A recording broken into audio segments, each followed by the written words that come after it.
Antonella, que investigaba la vida de su padre, el Dr. Max, para hacer una película, viajó a Atacames para tomar el bus que la llevaría de regreso a Quito para ver a su hija, su madre y su padre, que vivían en la capital. Llegó a la estación de Transesmeraldas, que era la misma cooperativa que durante 5 años transportó casi todos los viernes o domingos en la noche a su padre. El viaje sería a medianoche, por lo que aprovechó desde las 6 de la tarde en que llegaba a la cooperativa de transportes, que le llevaría a volver a ver aquellos lugares que conoció en su infancia cuando su padre era el primer médico privado del pueblo. El pueblo de Atacames había sido la cuna del narcoturismo en Ecuador, que empezó con los hippies en los años 60 hasta los años 80. Luego se convirtió en el centro del turismo estudiantil y familiar de la Sierra Norte, pero desde el año 2000, en que llegó la ola de migrantes colombianos, se convirtió en el centro del comercio, sobre todo de productos colombianos, en especial ropa, y en un centro del narcotráfico y del tráfico de migrantes durante la crisis del feriado bancario de 1999, que produjo la dolarización de la economía ecuatoriana y además la primera gran ola migratoria, sobre todo de mujeres a Europa y de hombres a Estados Unidos. Pero luego de la pandemia del COVID, la crisis económica subsecuente afectó sobre todo al turismo y la vida con violencia se volvió incontrolable. Esto convirtió a la provincia, los puertos, los barrios, miseria y las ciudades de toda la costa de Ecuador en un infierno donde el sicariato, la extorsión, el microtráfico y el tráfico de cocaínas, así como el de armas, se hizo incontrolable. Su padre, su madre y ella, su hermana menor, inmediatamente, Verónica, vivieron por 2 años en este lugar. Entonces, su padre, el doctor Maximiliano, fue el primer médico privado en Atacames y fue también, en esos tiempos, Atacames el balneario más popular de la playa norte de Ecuador a comienzos de los años 80. Eran los últimos días de los hippies en Ecuador. La llegada de los turistas de la sierra, la malaria, la tifoidea y la violencia los alejaron. Cuando llegaron en los años 70, eran kilómetros de playas con palmeras. La mayor parte de los hippies eran europeos de Alemania y de los países donde los nazis crearon la discriminación racial más brutal, el llamado supremacismo blanco. En Atacames, los alemanes, los suizos, los gringos que vivieron el racismo nazi, se casaban con mujeres y hombres negros, con mulatos, con mestizos de aquí. Lo hacían luego de vivir una libertad sexual acompañada de drogas y de reggae. En la playa florecían los bares y en ellos Bob Marley era escuchado sin cesar. A la música de Bob Marley le acompañaba la salsa, las caipiriñas, la cocaína y el llamado bazuco, una mezcla de cocaína, marihuana y tabaco que se popularizaron en la playa. Los reyes de la noche vivían en los bares de la playa o en las discotecas donde la música disco junto con la salsa hacían furor. Los hippies en un principio, y gracias a los anticonceptivos y a la revolución de los antibióticos luego de la Segunda Guerra Mundial, disponían de inyecciones y medicinas para tratar las frecuentes enfermedades venéreas que en Atacames era lo más común en la vida de las personas con actividad sexual. Para ese entonces se desconocía el VIH y el papiloma. Para los hippies el amor libre era parte de sus dogmas. Vivían el cambio de pareja en la misma noche, aventuras convertidas en orgasmos repetidos en un mundo de sonidos y colores distorsionados por las drogas, que además les daban un gran rendimiento físico, otra percepción de la realidad mientras hacían efecto y profundas depresiones después.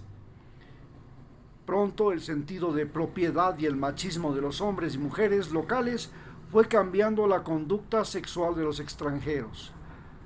La posibilidad de una visa a Europa y a Estados Unidos pasó a ser uno de los objetivos de los galanes. Ser galán de la playa o semental de gringas se convirtió en algo importante. Era más importante que ser un buen estudiante, un buen trabajador, un buen profesional.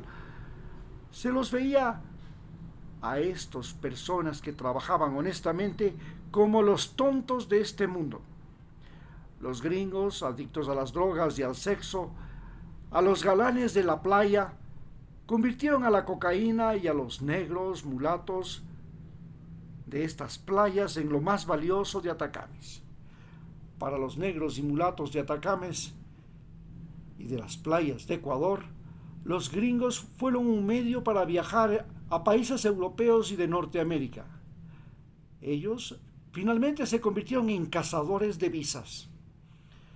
Los extranjeros se llevaron a muchos hombres y mujeres de la playa que se convirtieron en sus parejas.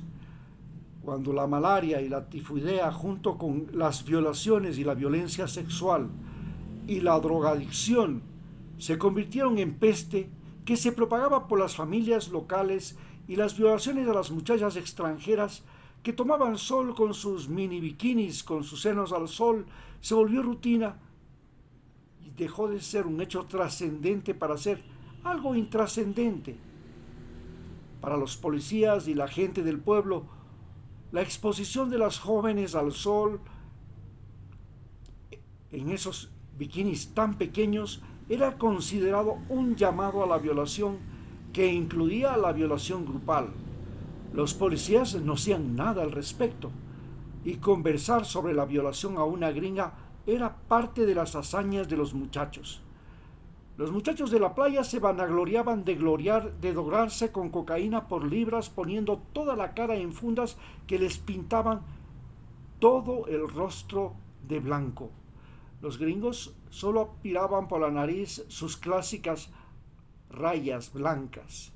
La marihuana, luego del fútbol playero, decían que era lo que les mantenía en forma. El ánimo decidido que les daba la cocaína y el alcohol los convertía de galanes a violadores. El lenguaje, los gestos, los pasos de baile eran agresivos. Así atrapaban a las gringas. Para la policía, los derechos humanos de las mujeres ecuatorianas y peor de las extranjeras era algo desconocido. Los mismos policías consideraban que las gringas provocaban su violación. No entendían la cultura sexual de los europeos y norteamericanos. Creían que la brutal cultura sexual de los ecuatorianos de la costa era la correcta, cuando era completamente lo contrario. Por un poco de dinero, el policía eximía de culpa a los violadores.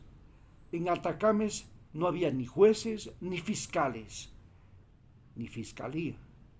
El más temible violador fue un retrasado mental de raza negra, un extraordinario buceador gordo y gigante que acechaba a las gringas en la playa y que tenía retraso mental. Era hijo de un ciego decimero, y cuando las veía en la punta de Castelnovo al frente, una urbanización de la playa en la desembocadura del río Atacames, donde habían unas cabañas apartadas de madera y paja, se abalanzaba contra ellas con su cuerpo enorme y monstruoso, su cara de cretino, y venía corriendo por la playa mostrando su lengua roja y su rostro negro con granos que causaba pánico. En veloz carrera atrapaba a las muchachas extranjeras que vagaban solas por la playa y que, presas del terror, se dejaban ultrajar. Este retrasado ahuyentó al turismo extranjero, pero a pesar de que fue capturado y denunciado, lo dejaron en libertad y hasta se convirtió en vigía de la playa. En los feriados, cuando llegaban 40,000 turistas con sus carros, caprichos, vicios y desvaríos, ese gentío insoportable, ruidoso, contaminante, descontrolado, terminó convirtiendo a Atacames en un sitio ruidoso, enfermizo, peligroso. Cuando los gringos dejaron de venir, los galanes de la playa consideraban una victoria hacer pecar con sexo o drogas a todo el mundo, en especial a las jovencitas del pueblo y de la sierra. Incluso usaron el hotel de sus padres, que lo construyeron con sus propias manos y maderas finas traídas del bosque nublado de Tandapi en la vía Quito-Santo Domingo. Aquel hotel se convirtió en casa de citas de los galanes de la playa, y eso fue posible gracias al corrupto empleado que contrataron para custodiarlas, para custodiar aquella propiedad, y por eso tuvieron que venderla. Es que Atacama se volvió un riesgo para Anto, para su hermana, que entonces eran solo niñas. Tras recorrer el pueblo y la playa de Atacames, visitar el hotel que sus padres construyeron cerca al río y luego llegar a la estación de buses de Transesmeraldas, una cómoda y moderna terminal, entró para embarcarse en el bus de medianoche con destino a Quito, y como siempre, en el trayecto se proyectaban esas películas de acción como las de Van Damme y otros superhéroes norteamericanos. Hemos concluido el capítulo primero de Narcomundo.